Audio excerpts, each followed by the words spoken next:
ये सदन आज राजस्थान के अंदर एक बहुत बड़ी घटना जो लगातार घट रही है उस पर विचार कर रहा है।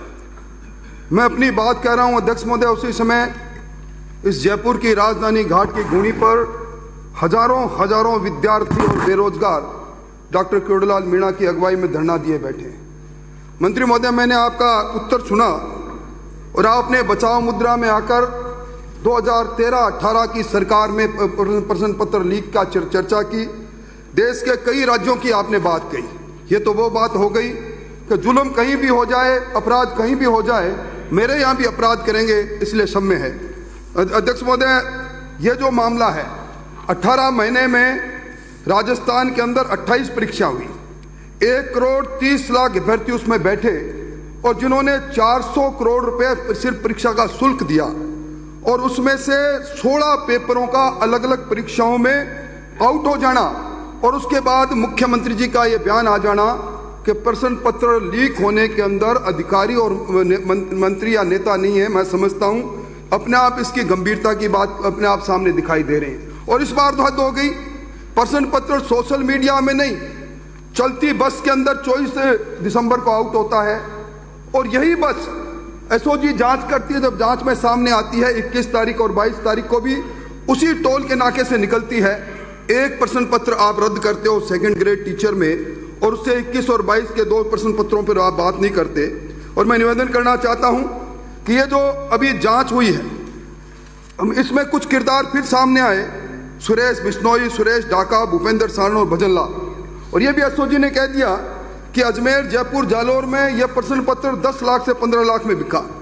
आज इस सोशल मीडिया की टेक्नोलॉजी ने कुछ राज उजागर कर दिए। ये जो सुरेश डाका है, ये किस किस की फेसबुक चलाता है, किस किस से जुड़ा हुआ है, अगर इसकी जांच आप कर लें तो निश्चित तौर पर जो पूर्व उप मुख्यमंत्री कहते हैं कि असली किरदार को पकड़ा जाना चाहिए, उस बात पर वो बात सही साबित हो जाएगी।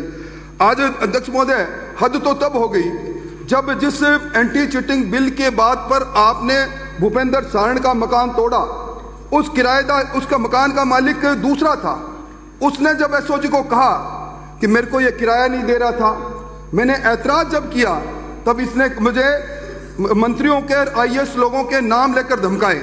मैं चाहूंगा आप जांच करवाए, आज मेरा भी कोई नाम लेता है, मेरे से लिंक है या नहीं है, उसने मेरा नाम क्यों लिया, इसकी भी जांच होनी चाहिए। और राजस्थान पत्रिका ने इस पेपर लीक होने पर जो सर्वे किया वो आपकी पोल खोल रहा है। राजस्थान पत्रिका के सर्वे ने कहा कि 87.8% बेरोजगारों ने परीक्षा में पेपर लीक होने की सरकार की कार्रवाई से हम संतुष्ट नहीं है।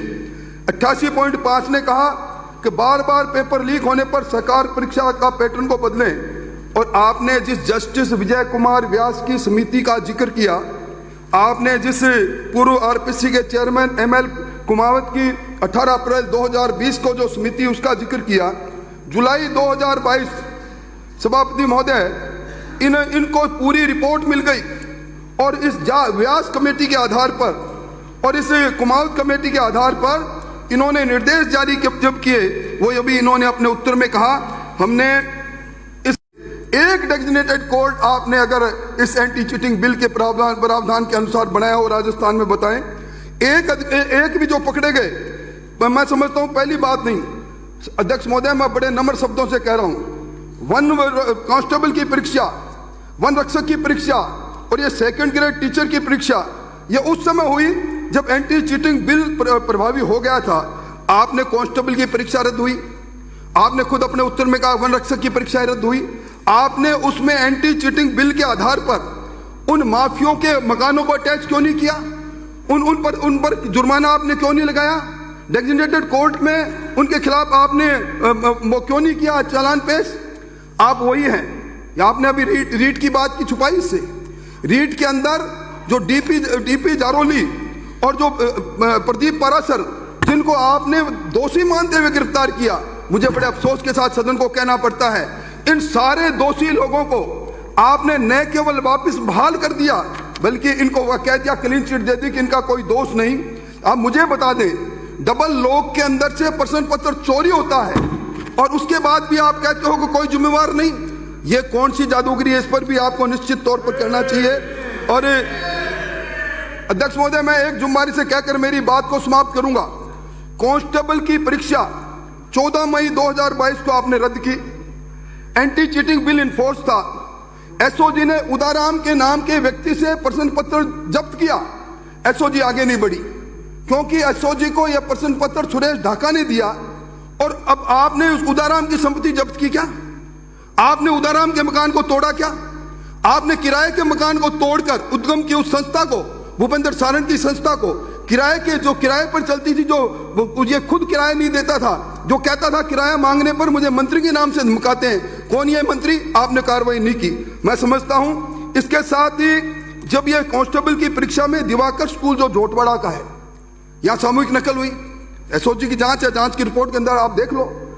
आपने सिर्फ मान्यता रद्द की, स्कूल वहीं खड़ा है। और इसके साथ ही जो एसओजी की परीक्षा में जागृति विद्यालय जयपुर, एसओजी ने सभापति महोदय जांच के बाद दिवाकर शर्मा को, धीरज शर्मा को पकड़ा और इस स्कूल की मान्यता भी रद्द नहीं की क्योंकि विप्र फाउंडेशन की उपाध्यक्ष मंजू शर्मा का यह स्कूल है। ये दोहरे मापदंड निश्चित तौर पर आपको दिखाते हैं कि दाढ़ में काला नहीं, पूरे का पूरा काला है। और मैं निवेदन करना चाहता हूं, आप यूपी की बात कर रहे थे, यूपी में एनएसए लगता है, लगाओ एनएसए, कौन मना करता? आपको हिम्मत तो करो आप। और आप ये जो प्रश्न पत्र आरपीएससी से आउट हुआ है, सभा अध्यक्ष महोदय, आपसे ज्यादा कोई नहीं जानता, आरपीएससी में प्रश्न का सिलेक्शन करने वाला सिर्फ आरपीएससी का चेयरमैन होता है। ये आधा दर्जन में से कौन सा प्रश्न पत्र छपने जाएगा उसको मालूम है, प्रिंटिंग प्रेस उसको मालूम है। आप जांच कराओ, कहीं दूध की रखवाली बिल्ली के पास तो नहीं है। और मैं समझता हूं ऑनलाइन परीक्षाओं के अंदर जो टीसीएसआई कंपनी है जिसने 1 दर्जन परीक्षा कराई है, जिसका स्टेट हेड भुवनेश भार्गव है, इसी कंपनी ने दिल्ली पुलिस की परीक्षा आयोजित करवाई थी। ओम कोठारी कॉलेज में एक सेंटर था, 226 अभ्यर्थी उसमें पास हुए। मामला सीबीआई के पास है। ये सुरेश ढाका टीसीएसआई कंपनी से इसका गठजोड़ है। विद्युत विभाग के टेक्निकल हेल्पर में एक सेंटर से 50 लोग पास हुए हैं। ये जांच का विषय नहीं तो नहीं। और ये सब साइबर हैकिंग का काम करने वाले लोग हैं।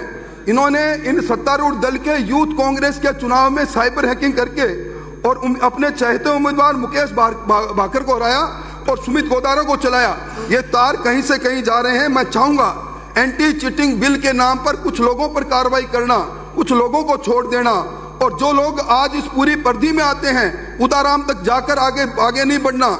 निश्चित तौर पर ये राजस्थान में जिन लोगों के साथ खिलवाड़ हो रहा है, आज वो सड़कें पर उतरे हैं, उनकी आंख आ जाएगी आपको और इस सरकार को नस्तानाबूद कर देगी।